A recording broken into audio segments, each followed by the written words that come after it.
everyone, and welcome back to another video. In today's video we're going to be taking a look at Power BI, but more specifically looking at Power Query and how we can create a dynamic date table from our existing data. So for me, we've got a very basic single table with a single column, but I'm sure you'll have maybe many more tables, so you just need to obviously work out what date field you wish to be applying this logic to. However, for me, we've got our single date column, and you can see we've got 22 rows. However, those dates span from the 1st of January all the way through to the 18th of July. Now, what I want from my date table is I want it to list every single date possible within that range. So rather than just to 22 rows, we'll have over 180 rows, as in this scenario, obviously we're looking at over half a year's worth of data. So yeah, we'll just jump straight into it without waffling any further. So the first thing I want to do is go onto New Source and go into Blank Query. Now, I'm sure you could probably do, or you can do this just through stepping through the steps. However, I find it's a bit easier and maybe more logical just to go straight into Advanced Editor and walk you through how to do this. So the first thing we need, as I mentioned before, is to find our minimum date in our range of dates and our maximum to give us, the start and end, if you want to call it that. So what I want to do is, let's just get rid of source and we'll call this from date. And rather than these quotations, we're going to use the formula list.max, open brackets, and in here you can see my table I want to get information from. It's called my data. So we'll type my, and you can see it's already given us that suggestion at the top there. I'm just going to hit tab because I'm lazy and I don't want to type the rest of it out. And in square brackets, I'm just going to write the word date because that is the field I want to get information from. Now, I've jumped the gun and made a mistake. I've gone straight to max. But what I want to do is actually go min, because our from date is going to be that minimum date that we've got. So having got our min date, what we'll do is we'll do a comma. We'll go onto a new line, and this time we'll go to date, and we'll go equals. Now this one is going to be list.max, open brackets, my data, and in brackets again, we're going to put the word date. And what we can do, just to make sure everything's working thus far, is we'll just take our to date, replace the word source below, as you can see, click onto done, and we can see we've now got our from date, and if we click onto that, we can see we've got the 1st of January 2025. If we go to our to date, we can see we've got the 18th of July 2025 as well. And just to prove that's all working, we can confirm that, the 1st and the 18th of the 7th is the dates that we're looking for. We'll just go back to query number 1, and what we could do at this stage is let's just call this date table to avoid any confusion. And there we go. So we'll just jump straight back into Advanced Editor again. So now that we've got our from and to dates, the next thing we want to do is basically build out that list of dates, or everything that goes between those. So we'll add a comma to our row 3, if you want to call it that. Hit enter, and this one we'll now call this our source, because this is going to be everything in here.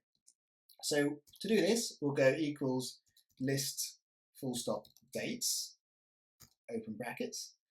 Now there's a few elements that we need to add to this, but what we're going to do is we're going to go our from date will be our first part, because obviously what date do we want to start? We'll then do a comma. The next thing we now need to do is work out the number of days between our 2 days. To do that, we'll go duration dot days. Yeah, it's allowed me to spell it correctly. Open brackets. And then from in here, what we're going to simply do is our to date, like that, because obviously that's our max date. We then want to deduct from that our from date.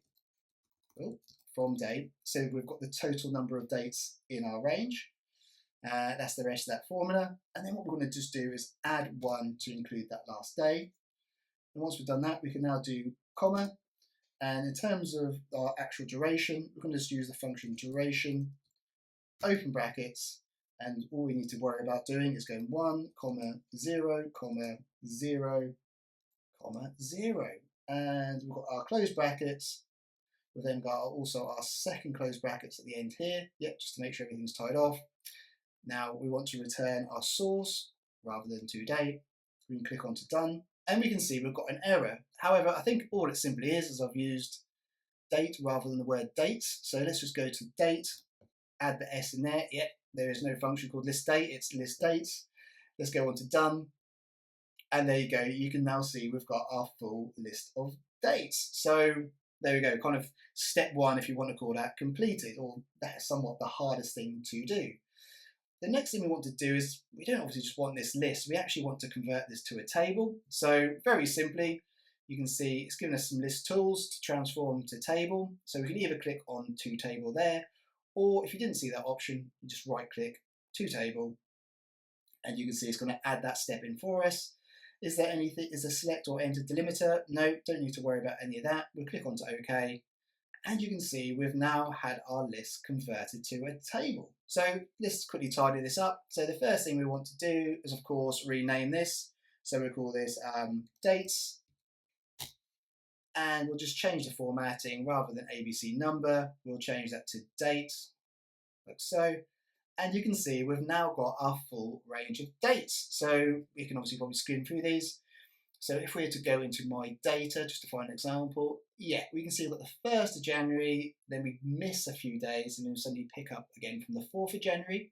However, we go to our date table now, you can see we've got the 1st, 2nd, and 3rd. So the 2nd and 3rd were missing originally, but we've filled in all of those dates there as well. So now that you've done the hard part of populating your first column in your date table, which is obviously all your dates, you can now continue to build out as many columns as you require for your date table. So what we can do is if you go add column, and just go onto a custom column, and if you go into here, date dot, what's a good example? Let's go end of month. You can see that we've got all of these other options available to us. So we've got end of day, end of month, end of quarter, end of week, end of year. So of course the possibilities are completely endless. So let's go end of month. Oh, let's just put an extra date in at the start there. Just be careful when you do that if you'd started typing and you select something. All we need to do is then open brackets, select our date field, close brackets, and then what I like to do is just name the column exactly the same as the function. So end of month, pop up there to end of month. And you can see we've now got the end of month in there as well.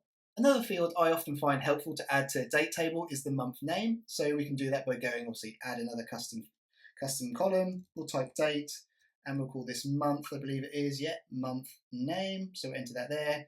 You can see once again it tried to catch me out by adding date in there twice. Open brackets, again we'll just refer to date. So we're always with these formulas referring to that first date column to drive everything off of there.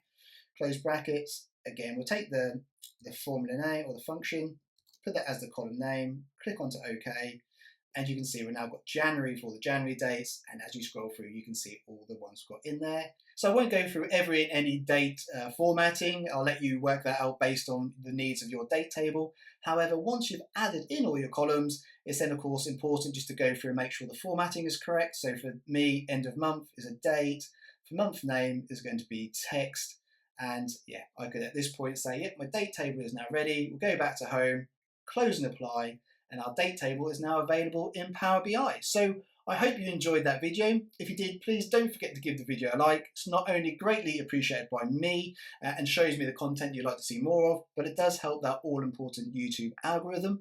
If you have any questions about this video, just please drop them below and I will get back to you as soon as I can. Thank you again for watching, and we'll see you in the next video.